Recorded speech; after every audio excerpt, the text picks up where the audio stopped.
ಯಾರ್ದೋ ಅಕ್ರಮ ಇನ್ಯಾರಿಗೋ ಕಳಂಕ ಅಂತ ಹಾಕಿದ್ದೆ. ಅದು ಡೀಟೇಲ್ ಆಗಿ ಅರ್ಥ ಆಗೋರಿಗೆ ಅರ್ಥ ಆಗಿರ್ತೈತೆ. ಅದು ಯಾರಾದ್ರೂ ನಮ್ಮ ವಿರುದ್ಧ ಬಂದ್ರೆ SC/ST ಕೇಸ್ ಮಾಡ್ತೀವಿ ಅಂತಂದು ಈ ಒಂದು ಸ್ಟೇಟ್ಮೆಂಟ್ ಸಾಕು, ನಿಮ್ಮ ಮೇಲೆ ಬೇಕಾದ ಆ್ಯಕ್ಷನ್ ತೊಗೋಬೋದು ನಾವು. ಎಲ್ರಿಗೂ ನಮಸ್ಕಾರ. ಇವತ್ತು ಪತ್ರಿಕಾಗೋಷ್ಠಿ ಮಾಡ್ತಿರೋ ಉದ್ದೇಶ ಏನಪ್ಪ ಅಂದ್ರೆ, ದಿನಾಂಕ 9/12/2025 ನಮ್ಮ ಗ್ರಾಮನ ಒಳಗೊಂಡಂತೆ ಈ ವ್ಯಾಪ್ತಿಗೆ ಬರುವಂಥ ಮಾಜಿ ಜಿಲ್ಲಾ ಪಂಚಾಯತ್ ಮೆಂಬರ್ ಒಬ್ಬರು ಒಂದು ಪತ್ರಿಕಾಗೋಷ್ಠಿ ಮಾಡ್ತಾರೆ. ಆ ಒಂದು ಪತ್ರಿಕಾಗೋಷ್ಠಿ ಒಳಗೆ ಅನೇಕ ವಿಷಯಗಳನ್ನ ಪ್ರಸ್ತಾಪಿಸ್ತಾರೆ. ಆ ಎಲ್ಲ ವಿಷಯಗಳ ಬಗ್ಗೆ ನಾನು ಮಾತನಾಡ್ಲಿಕ್ಕೆ ಹೋಗೋದಿಲ್ಲ. ಅಲ್ಲಿ ನನಗೆ ಸಂಬಂಧಪಟ್ಟಂಥ ಒಂದಿಷ್ಟು ವಿಷಯಗಳನ್ನ ಮಾತಾಡ್ತಾರೋ. ಏನಂತ, ಯಾವನೇ ಒಬ್ಬ ವ್ಯಕ್ತಿ ನನಗಾಗದೇ ಇರೋಂಥವನು ಒಂದು ಪೋಸ್ಟ್ ಮಾಡ್ತಾನೆ, ಅದಕ್ಕೆ ಸಂಬಂಧಪಟ್ಟಂಗೆ ನೀವೇನೇನೇನೋ ನನ್ನ ಬಗ್ಗೆ ಹೇಳಾಕತ್ತೀರಿ ಅಂತ ಹೇಳ್ತಾರೆ. ಅವ್ರು ಯಾವನೇ ಒಬ್ಬ ವ್ಯಕ್ತಿ ಅಂದಾರಲ್ಲ, ಅದಕ್ಕೆ ಅವ ಯಾವ ವ್ಯಕ್ತಿ ಅಂತ ಅವ್ರ ಇತಿಹಾಸ ಮರ್ತಿರ್ಬೋದು, ಹಿಂದಿನ ದಿನಗಳನ್ನ ಮರ್ತಿರ್ಬೋದು, ಅದನ್ನು ನೆನಪಿಸಂತ ಕೆಲಸ ಮಾಡ್ತೀನಿ. ಅದಕ್ಕೆ ಈ ಒಂದು ಪ್ರೆಸ್ ಮೀಟು.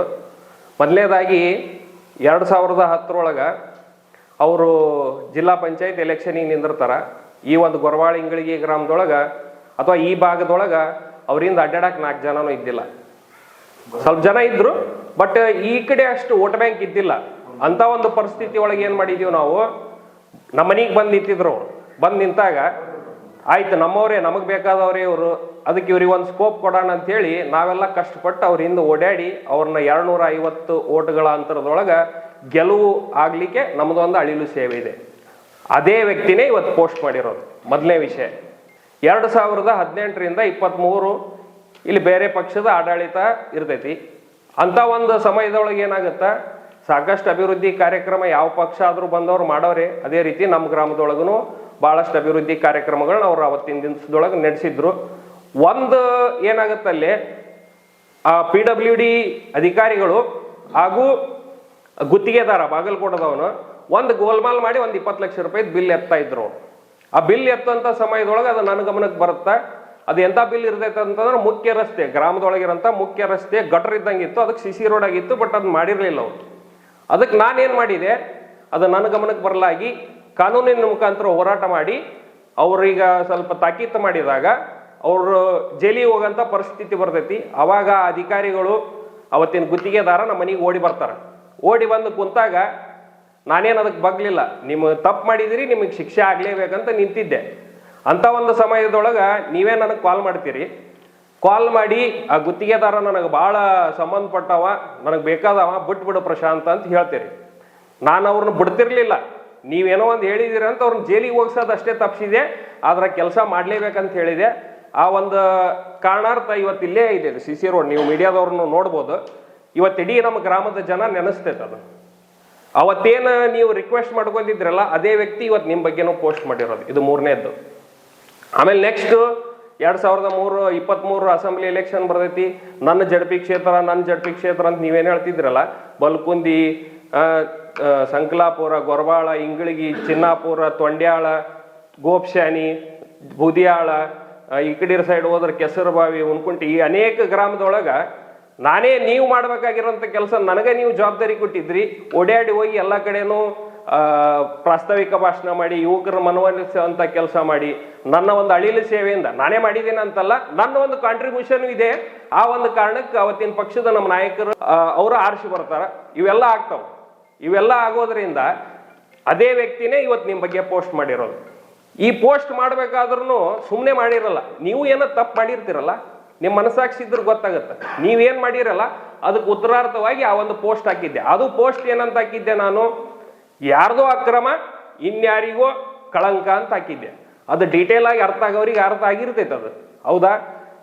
ಅದು ಅಕ್ರಮ ಮರಳು ಗಣಿಗಾರಿಕೆ ಬಗ್ಗೆನೇ ಮಾತಾಡ್ಬೇಕಂತಂದ್ರೆ ನಾನು ಇನ್ನೊಂದ್ಸಲ ಮಾತಾಡ್ತೀನಿ. ನನ್ನಷ್ಟು ಸಾಕಷ್ಟು ಜನ ಬಂದಿದ್ದಾರೆ ಅಲ್ಲಿ. ಅವಾಗ ಏನೇ ನಡೆದಿದೆ ಅಲ್ಲ ಅಕ್ರಮ, ಅಲ್ಲಿರೋಂಥ ಅನೇಕ ಜನರು ಇವತ್ತಿನ ತನೂ ನನಗೆ ಸಂಪರ್ಕದೊಳಗೆ ಅದಾರ. ಎಲ್ಲರೂ ಬಂದು ಹೇಳ್ತಾ ಇದ್ದಾರೆ ಎಷ್ಟು ಅಕ್ರಮ ಆಗಿದೆ, ಏನಾಗಿದೆ ಅಂತ. ಅಂದ್ ಭಾಳ ವಿಸ್ತಾರವಾಗಿ ಮಾತಾಡಕ್ ಹೋಗಲ್ಲ. ಈ ಪ್ರೆಸ್ ಮೀಟ್ ಮಾಡೋದು ಉದ್ದೇಶ ಏನಪ್ಪ ಅಂದ್ರೆ, ಇದೇನು ನಿಮಗೆ ಮಾತಾಡೋಕೆ ಸರಿ ಅನ್ಸಲ್ಲ. ಇದು ಯಾವನೋ ಅದು ಇದು ಏಕವಚನದೊಳಗೆ ಇನ್ಮೇಲೆ ಮಾತಾಡೋದಂತ ನಿಂದಿರ್ಬೇಕು. ಯಾಕಂದ್ರೆ ಕಾನೂನು ಎಲ್ಲರಿಗೂ ಒಂದೇ ಇರ್ತೈತಿ. ಕಾನೂನಿನ ಶಕ್ತಿ ಮುಂದೆ ಯಾರ್ದು ಅಲ್ಲ.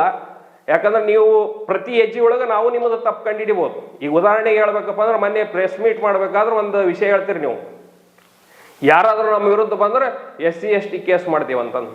ಈ ಒಂದು ಸ್ಟೇಟ್ಮೆಂಟ್ ಸಾಕು, ನಿಮ್ಮ ಮೇಲೆ ಬೇಕಾದ ಆ್ಯಕ್ಷನ್ ತೊಗೋಬೋದು ನಾವು.